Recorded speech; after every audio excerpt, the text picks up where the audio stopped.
Hello दोस्तों, राधे राधे, नमस्ते। आप सब कैसे हैं? आशा करती हूँ आप सब बहुत अच्छे होंगे, मज़े में होंगे। आप सभी का बहुत बहुत स्वागत है हमारे न्यू ब्लॉग में। तो दोस्तों, हो चुकी एक नए ब्लॉग की शुरुआत। आज है 4 जनवरी, दिन है शनिवार, और सभी भैया दीदी अपने घरों में स्वस्थ और मस्त होंगे। ईश्वर से मेरी यही प्रार्थना है कि अपने जीवन में यहीं आगे बढ़ते रहें और तरक्की करते रहें। ईश्वर अपनी सदैव कृपा आप सब पर बनाए रखें, यही हमारी प्रार्थना है। तो आज का ब्लॉग दोस्तों शुरू करते हैं सुबह के 10 बजे से। और इधर हमारे सभी सुबह के काम हो चुके हैं खाना पीना के। तो सभी लोगों ने खाना भी खा लिया है और अपने अपने कामों में सब लोग फिर से लग गए हैं। तो हम इधर लगाने लगे हैं रूम में फिर से अबरी। तो कई दिनों से सोच रहे कि अबरी लगा लें, लेकिन इतना टाइम नहीं मिलता है। तो कल भी मैंने थोड़ी अबरी लगा ली और आज भी अब लगा लेते हैं। तो ये पेपर हैं जो थोड़े डबल हैं, तो ये मैंने पत्थरों पे बिछा दिए हैं। और किनारे में वैसे डिजाइन वाली अबरी लगाते हैं, लेकिन अरब हैं जो अबरी को फाड़ देते हैं। तो उसकी वजह से मैंने अब की ये वाले पेपर लगाए हैं। ये जल्दी से ख़राब भी नहीं होंगे। जब अरब बड़े हो जाएंगे तो फिर से डिजाइन वाली ही अबरी लगाया करेंगे। वह वाली हमें अबरी बहुत ही अच्छी लगती है किनारे पे लगाने में। और आज भी मैंने थोड़ी ही अबरी लगा पाई है। और ऐसे ही धीरे धीरे करके सभी जगह अबरी लगा देंगे तो कई दिन लग जाएंगे। और इधर मिलते हैं आप सभी दोस्तों को लगभग 3 बजे के टाइम। तो यहाँ पर हम बैठ गए हैं सोया काटने, जो कि ननद जी लाई हैं बगिया से। अब की हमारा कई दिनों बाद बगिया से सोया का साग आया है। वैसे तो अब की बाज़ार से ही आता है। ठंडी के दिनों में जो फसलें होती हैं वो धीरे धीरे से बढ़ना शुरू होती हैं। वैसे जब तक कोहरा नहीं पड़ता था तब तक बहुत जल्दी जल्दी सोया का साग हो जाता था काटने वाला। लेकिन इन दिनों में बहुत ही ठंडी पड़ रही है और बगिया में बंदर भी बहुत ज़्यादा रहते हैं। तो वो हैं धनिया और सोया का साग, ये पत्ती हैं तोड़ तोड़ के सारी खा जाते हैं। तो बहुत ज़्यादा देखने को भी होता है। और यहाँ पर हमारे आरब भी आ चुके हैं खेल के। तो पीछे वाले ही घर में खेल रहा था और अब पाइप पकड़ रहा है। इतने टाइम पानी भी आ रहा है। तो वैसे तो हम लोग पाइप पड़ी ही रहने देते हैं, कोई टाइम नहीं होता है पानी का। और इधर चाय भी बन चुकी है। तो सभी लोग यहाँ पर बैठ के चाय पीने लगे हैं। और ननद जी ने कहा चलो सोया का साग काट दो, फिर यहाँ पर कर देंगे लिपाई। ठंडी की वजह से मैंने भी अब की लिपाई नहीं कर पाई है कि अरब को वैसे भी बहुत ज़्यादा सर्दी रहती है और लिपाई करेंगे तो बहुत ही ज़्यादा सर्दी हो जाएगी। पापा भी मतलब चिल्लाने लगते हैं और डांटते हैं कि लिपाई मत करो इन दिनों में, वैसे भी बहुत ज़्यादा सर्दी है। जब हम लोग कपड़े धुलते हैं तो दीदी को भी बोलते हैं और हमें भी कि रोज़ इतने कपड़े मत धुला करो, धूप भी नहीं अच्छी निकलती है तो अच्छे से कपड़े भी नहीं सूख पाते हैं। फिर भी रोज़ के रोज़ इतने ज़्यादा कपड़े हो ही जाते हैं। तो सभी लोग यहाँ पर बैठे थे, काफ़ी अच्छा लग रहा था, बातचीत करते जा रहे थे और अपने हम काम भी करते जा रहे हैं। तो यहाँ पर मैंने सोया का साग अच्छे से काट लिया था और उसके बाद में ननद जी करने लगी हैं यहाँ पर लिपाई। तो हमारी बड़ी अम्मा कहने भी लगी हैं कि ठंडी के दिनों में कम लिपाई किया करो, और बहुत ही ज़्यादा ठंडी है और धूप भी नहीं निकलती है, सर्दी लग जाएगी। तो ननद जी ने कहा इसी वजह से हमने इन लोगों को नहीं लिपने दिया कि हम ही लिपाई जल्दी से कर देंगे। तो वैसे तो पिछली बार ननद जी ने की थी तो हाथ से ही लिपाई कर दी थी, और इस बार है जो गोबर घोर के लिपाई कर दी। तो ऐसे गोबर घोर के लिपाई करो तो थोड़ा उससे जल्दी हो जाता है। और यहाँ पर ननद जी ने पंखा भी चला लिया है कि थोड़ी जल्दी से सूख जाए लिपाई हमारी।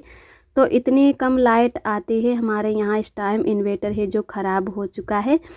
तो बहुत ही धीरे धीरे पंखा चल रहा है। ऐसे लग रहा है जैसे अगर गर्मी के दिनों में इतनी धीरे धीरे पंखा चले तो बिल्कुल हवा ही ना नीचे तक आए। देखो कहीं पर्दे भी नहीं उड़ रहे हैं, इतने स्लो पंखा चल रहा है। तो काफ़ी टाइम लग गया था ननद जी को यहाँ पर लिपाई करते हुए। पहले से ही सारी अच्छे से साफ़ सफाई कर दी थी, चारपाई भी साइड में खड़ी कर दी थी, उसके बाद में ही लिपाई की है। तो पंखा थोड़ी देर चलेगा तो थोड़ी ही देर बाद जैसे लिपाई हमारी अच्छे से सूख जाएगी। वैसे इन दिनों में बिल्कुल सूखी हुई ज़मीन पड़ी थी, ज़्यादा सीढ़न नहीं थी। हम लोग इधर को बोरा डाल देते थे तो उसकी वजह से ज़्यादा इधर भीगा भीगा नहीं पड़ा था। और यहाँ पर ननद जी ने स्टूल भी रख लिया है कि धुलने के लिए, इसको भी धुल के रख देंगे पीछे वाले घर में। और इधर मैंने सोया का साग है जो गैस पर ही बनने रख दिया है, पीछे वाले घर में नहीं बनाएंगे। और आप सभी दोस्तों को तहे दिल से बहुत बहुत धन्यवाद। आप सभी बहुत ही प्यारे प्यारे कमेंट करते हो, हमें बहुत ही अच्छा लगता है। और जो भी दोस्त हमारे चैनल पे पहली बार आते हैं तो हमारे चैनल को सब्सक्राइब ज़रूर कर लिया करें। और जो दोस्त हमारे ब्लॉग देखते हैं और पसंद करते हैं वो लाइक और कमेंट नहीं कर पाते हैं, तो आप सभी दोस्तों को तहे दिल से बहुत बहुत धन्यवाद। इसी तरह हमारे चैनल से जुड़े रहिएगा, अपना प्यार और आशीर्वाद बनाए रखना। और एक दीदी हमारी हैं, उनका नाम है सुनीता कुशवाहा। वो दीदी कह रही थी कि ये हरीरा क्या होता है। तो जी दीदी, जो आप बात कह रही हो वो सही है कि जैसे आप कह रही हो कि हमारे यहाँ जो डिलीवरी के बाद में दिया जाता है वो पूड़ियों के साथ में खाते हैं, तो वो सूखा वाला हरीरा बनाते हैं। लेकिन हम लोगों के यहाँ ये गीला वाला थोड़ा हरीरा बनाया जाता है। ये ऐसे भी खा सकते हैं चम्मच के साथ में, और पूड़ियों के साथ में भी खा सकते हैं।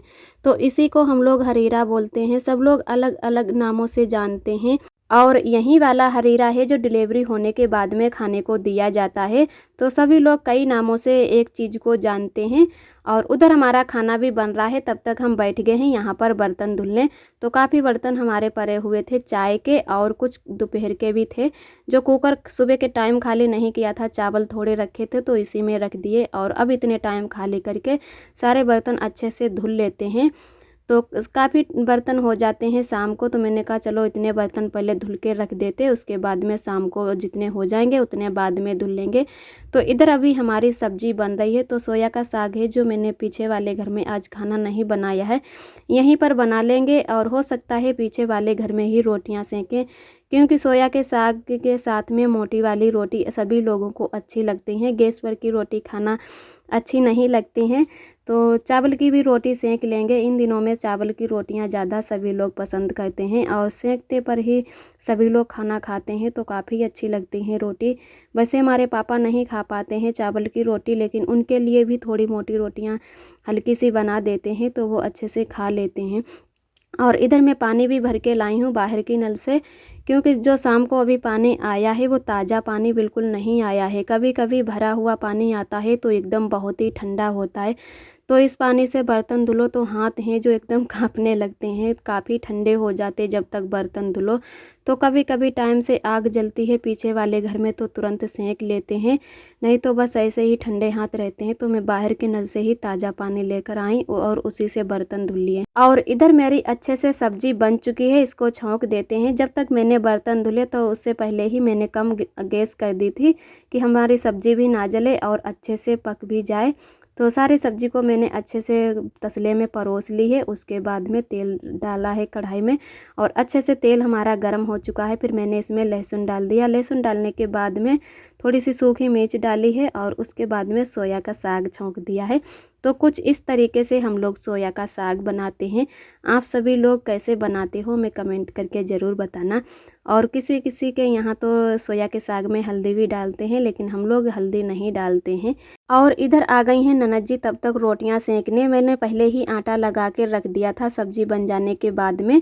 तो ननद जी ने कहा चलो तब तक हम चूल्हा जलाकर एक दो रोटियां बनाते हैं, तब तक आप कढ़ैया को भी मांज लो। और गरम गरम कढ़ैया को मांजो तो बहुत ही जल्दी साफ़ हो जाती, वैसे काफ़ी टाइम लगता है। और चूल्हे पर की कढ़ैया तो थोड़ा जल्दी भी छूट जाती है, जिससे काली ज़रूर हो जाती है, लेकिन गैस पर की हम लोगों को ज़्यादा मांजने को ऐसा लगता है कि ज़्यादा मांजने को होती है। लोहे की कढ़ाई गैस पर एकदम लाल सी हो जाती। तो मैंने कहा चलो तब तक हम कढ़ैया को भी मांज देते हैं। तो हम कढ़ैया को मांज के ही आए हैं पीछे वाले अब घर में। तो यहाँ पर साथ में ताप भी लेते हैं और रोटियाँ भी सिकवा लेते हैं। तो हमारी एक दो रोटियाँ बन भी चुकी हैं। और इधर आज मैंने जूते नहीं पहने थे, चप्पल ही पहन के बर्तन सारे धुल लिए थे। तो हमारे थोड़े थोड़े से मोजे भी भीग गए हैं। कितना भी बचाव करो फिर भी मोजे भीग ही जाते हैं। तो मैंने मोजे तो नहीं निकाले, बस ऐसे ही करके थोड़े से पैर सेंक लिए और हाथ भी। अब थोड़ी देर चूल्हे के पास बैठेंगे, तब तक अच्छे से हमारे हाथ पैर हैं जो सीख जाएंगे। और आरब भी इतने टाइम अब सो गया है। तो अभी मैं थोड़ी देर के लिए पहले देखने एक बार गई थी कि आरब हमारे जाग तो नहीं गए हैं, क्योंकि लाइट भी नहीं है शाम के टाइम। तो मैंने पहले फ़ोन जलाकर थोड़ी देर बर्तन धुले, उसके बाद में लाइट आ चुकी थी। तो डर लग रहा है कि यार अब कहीं जग जाएं तो रोने लगेंगे। सभी लोग पीछे वाले ही घर में आ गए हैं, यहीं पर आग ताप रहे हैं। वैसे तो मैं बाहर से गेट बंद करके आई हूँ, जिससे कुत्ते वगैरह तो नहीं घुसेंगे, लेकिन फिर भी डर लगा रहता है कि बच्चा कहीं जग जाएगा तो एकदम डरेगा अंधेरे में। तो ननद जी तो बोल रही थी कि आप जाओ घर, हम रोटियां अकेले सेंक लेंगे और देखो जाके, नहीं तो वो जग जाएगा तो रोने लगेगा। वैसे ननद जी हमारी बहुत ही ठीक हैं, अकेले भी सारी रोटियां सेंक लेती हैं। कभी कभी हम लोग नहीं टाइम से सिकवा पाते हैं तो अकेले ही सारी रोटियां अच्छे से बना लेती हैं और कभी भी किसी के साथ में भेदभाव नहीं करती हैं। बहुत सी लड़कियां होती हैं कि हमारी दो दो भाभियां हैं तो हम क्यों खाना बनाएं, तो वो चीज़ हमारे ननद जी में बिल्कुल नहीं है। बहुत ही अच्छी हमारे ननद जी हैं।